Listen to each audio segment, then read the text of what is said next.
بسم الله الرحمن الرحيم الرحمن. Au nom d'Allah, le tout miséricordieux, le très miséricordieux. Le tout miséricordieux. علم القرآن. Il a enseigné le Coran. خلق الإنسان. Il a créé l'homme. علمه البيان.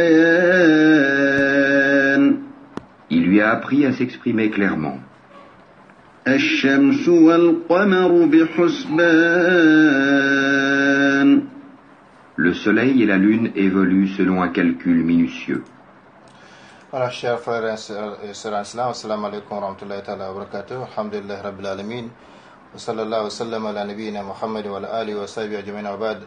Soyez les bienvenus à l'écoute de cette émission en direct, qui va porter sur la suite de notre émission, qui a porté sur les qualités du bon musulman. Nous avons vu dans la première partie les 3 qualités qui ont fait mériter à un compagnon du prophète sallallahu alayhi wa sallam le témoignage solennel du prophète sallallahu alayhi wa sallam qu'il fait partie des gens du paradis. Ces 3 qualités, nous les avons mentionnées et nous avons demandé à ce que chacun de nous se demande s'il remplit ou s'il veut remplir ces conditions, parce que ces conditions sont encore valables. C'est-à-dire n'importe qui remplit ces 3 conditions, eh bien il est possible, il est admissible, Inch'Allah, à l'entrée au paradis, conformément à ces témoignages du prophète sallallahu alayhi wa sallam, qui a fait donc un témoignage solennel pendant 3 jours de suite à un compagnon, que tout de suite il était dans la mosquée avec ses compagnons. Il leur a dit tout de suite: un homme parmi les hommes du paradis, parmi les habitants du paradis, va faire son entrée dans cette mosquée. Et sur ce, un homme est entré dans la mosquée. Donc pendant 3 jours il a fait le témoignage, et à la fin du 3e jour, un des compagnons, Abdullah bin Amr bin al-As radiallahu anhuma, a suivi l'homme pour aller passer 3 jours chez lui, rien que pour voir qu'est-ce que cet homme fait pour mériter ce témoignage solennel du prophète sallallahu alayhi wa sallam, qui a témoigné pour lui de l'entrée du paradis pendant 3 jours de suite devant les autres compagnons. À la suite de cette visite, nous avons eu les 3 conditions. Abdullah bin Amr bin al-As radiallahu anhuma n'a remarqué aucune grande œuvre que fait cet homme, à part que il lui a dit à la fin: voilà les 3 conditions, voilà les 3 conditions les 3 conditions avec lesquelles, grâce auxquelles j'ai eu peut-être ce témoignage du prophète sallallahu alayhi wa sallam. La première condition, le fait de n'en vouloir à aucun musulman ou à aucun homme. Deuxième condition, le fait de ne nourrir aucune trahison pour la Ummah islamique. Et la 3e condition, le fait de n'envier personne pour un bienfait que Dieu lui a donné. Donc voilà les 3 conditions. Nous avons déjà parlé de cela dans l'émission précédente. Nous allons continuer aujourd'hui, chers frères et sœurs islam, avec le thème, à savoir les 3 relations de l'homme. C'est-à-dire, nous allons voir que l'homme dans ce monde, l'homme avec grand H, a 3 relations.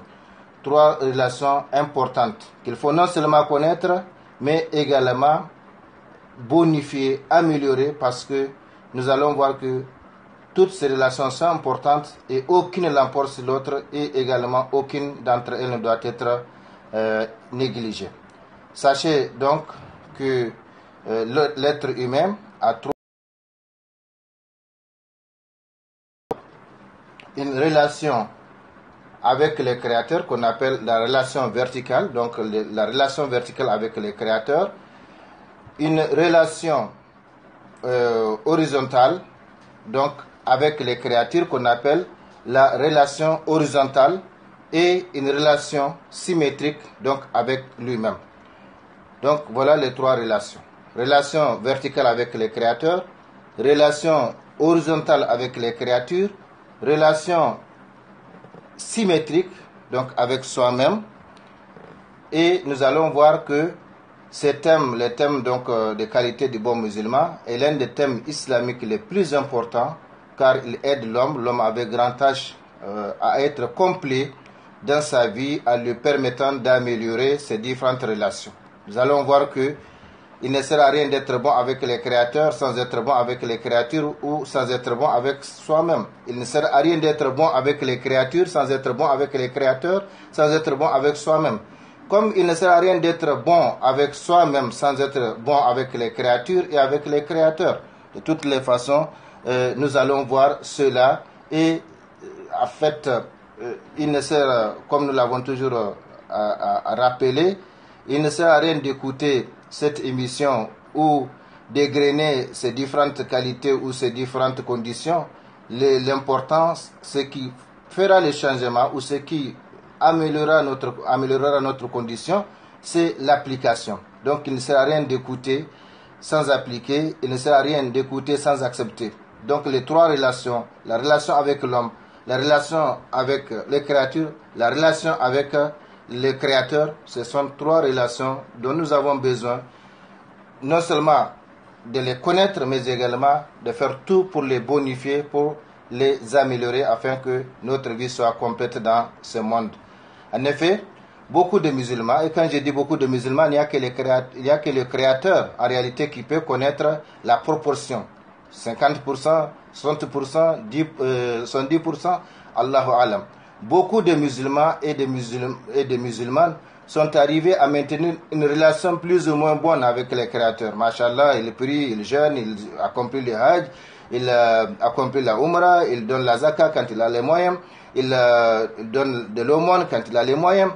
Mais, dans le même temps, nous avons remarqué que beaucoup de musulmans restent encore très défaillants, non seulement dans leur relation avec eux-mêmes, et nous allons citer ici quelques aspects qui montrent justement la défaillance du musulman avec soi-même, donc la relation symétrique.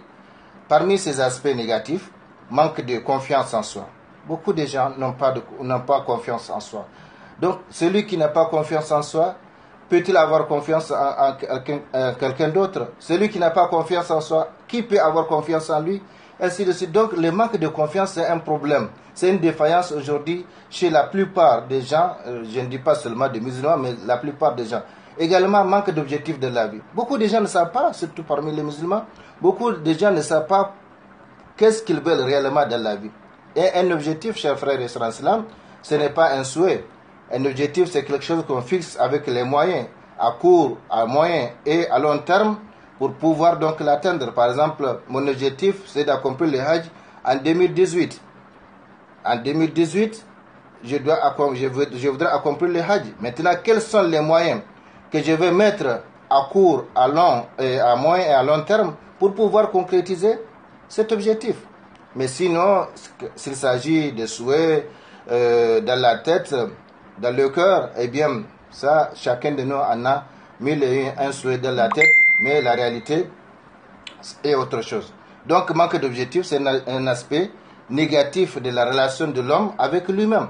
Manque d'affirmation de soi, extériorisation des attributs négatifs au détriment des attributs positifs. Allah subhanahu wa ta'ala, en nous créant, il nous a créés de façon équilibrée, dans l'harmonie, comme il l'a dit, par l'âme, je jure par l'âme et ce qu'il a équilibré. Donc, à l'origine, au départ, l'âme est équilibrée entre le bien et le mal, entre la moralité et l'immoralité, ainsi de suite. Mais maintenant, tout dépend de l'effort, de l'éducation reçue à la maison, à l'école, de la société, pour orienter l'homme vers le bien ou le mal. Eh bien, malheureusement, ce que nous remarquons, constatons aujourd'hui, c'est qu'il y a plus d'extériorisation des attributs négatifs que d'extériorisation des attributs positifs. Dans l'homme, il y a tout. Il y a l'amour et la haine. Mais qu'est-ce que nous extériorisons dans la plupart des cas? Est-ce l'amour ou la haine? Dans l'homme, il y a tout. Il y a la méchanceté et la bonté. Est-ce que nous mettons l'accent sur la bonté ou la méchanceté? Dans l'homme, il y a tout. Il y a le chaud, il y a le frais. Donc, l'homme est équilibré au départ. Il faut connaître les attributs positifs et les mettre en valeur, parce que ce sont des attributs que Allah aime voir en l'être humain. Et en les mettant en valeur, eh bien, on devient automatiquement aimé de Dieu. Et vice-versa. Donc, parmi les aspects négatifs de la relation symétrique, c'est-à-dire la relation de l'homme avec lui-même, c'est l'extériorisation des attributs négatifs au détriment des attributs positifs. Donc, également, la prévalence des vices et des défauts sur les vertus. Comme si l'homme est un diable, il n'a pas de vertus, il fait que de péchés, que de vices, que de fautes. Non, il faut connaître qu'on a des vertus et chercher donc à mettre en valeur ces vertus. Également, parmi les aspects négatifs de la relation de l'homme avec lui-même, il y a la négligence de la mission et du rôle à jouer sur terre. Beaucoup de gens, beaucoup de musulmans oublient ou ignorent l'objectif principal pour lequel ils ont été créés et placés sur cette terre, à savoir l'adoration de Allah subhanahu wa ta'ala. Mais avant l'adoration, la connaissance de Allah subhanahu wa ta'ala, parce qu'on ne peut pas adorer Allah sans le connaître. Donc, comme Allah l'a dit et comme nous l'avons toujours rappelé, je ne crée les djinns et les hommes que pour qu'ils m'adorent.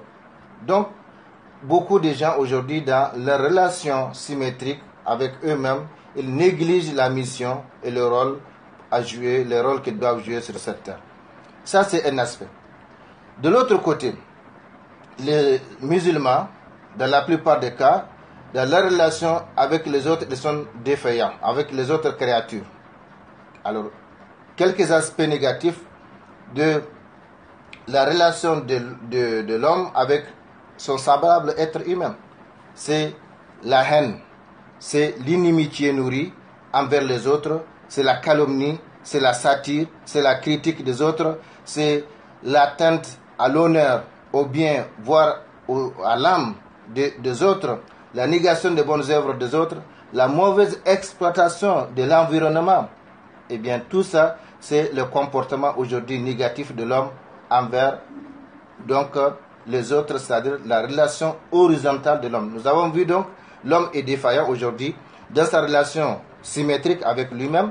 L'homme est défaillant dans sa relation horizontale avec les autres créatures, que ce soit les êtres humains, les animaux, l'environnement. Aujourd'hui, beaucoup de gens sont défaillants dans cette relation. Et nous allons voir également que les gens sont encore défaillants vis-à-vis de la relation avec le Créateur, c'est-à-dire avec Allah subhanahu wa ta'ala. Et nous avons intérêt donc à connaître ces trois relations. Or, pour réussir réellement dans cette vie et être sauvé dans l'au-delà, l'être humain a nécessairement besoin de bonifier ces trois relations. La relation verticale, la relation horizontale et la relation symétrique dont aucune ne prime sur l'autre. Comme je l'ai dit, dans la mesure où il ne sert à rien d'être bon avec les créateurs sans être bon avec les créatures. Et vice-versa. Comme il ne sert à rien d'être bon avec les créatures sans être bon avec soi-même. Donc aujourd'hui, beaucoup de gens essaient d'être bons avec les créateurs, mais ils ne cherchent pas à être bons avec les créatures. Beaucoup de gens cherchent à être bons avec les créatures, mais ils ne cherchent pas à être bons avec eux-mêmes, avec le créateur. Donc il faut nécessairement que nous comprenions cela et que chacun fasse un effort donc, pour bonifier, pour améliorer ces trois relations qui sont toutes importantes et dont la vie humaine ne peut pas être complète sans leur amélioration, c'est-à-dire la relation avec le Créateur, la relation avec les créatures et la relation avec soi-même. Donc la relation verticale, la relation horizontale et la relation symétrique avec soi-même. Voilà, chers frères et sœurs en islam, chers internautes sur Facebook et sur Twitter, aujourd'hui, les points sur lesquels nous avons voulu intervenir, Inch'Allah, nous continuerons la suite au cours d'autres occasions. Je conclus avec cette affirmation ou cette sentence que certains attribuent au prophète Isa alayhi salam, qu'une fois Isa alayhi salam, Jésus sur lui la paix, passé avec ses apôtres, avec ses compagnons, près d'un homme qui l'insultait.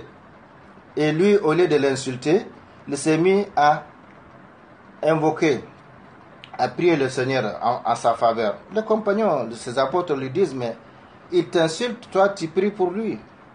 Jésus leur a dit que chacun dépense de ce qu'il a. Oui, chacun dépense de ce qu'il a. Quand il n'a que le bien, tu ne peux que dépenser que le bien. Quand tu n'as que le mal, tu ne peux que dépenser le mal. Chacun dépense de ce qu'il a. Ça, c'est une sentence à retenir. Moi, je n'ai que le bien, eh bien, je le dépense. J'ai prie pour lui, j'invoque pour lui. Lui, il n'a que le mal. Il m'insulte. Je ne le connais pas, il ne me connaît pas. Et par conséquent, c'est ce qu'il a. Et ce qu'il est en train de dépenser. Donc, retenons-le. L'homme ne dépense que de ce qu'il a. On ne dépense que de ce qu'on a. Qu'Allah subhanahu wa ta'ala nous fasse comprendre. Wa sallallahu wa sallam ala nabiyyina Muhammad wa ala alihi wa ashabihi ajma'in. Assalamu alaikum wa rahmatullahi ta'ala wa barakatuh. À la prochaine, Inch'Allah.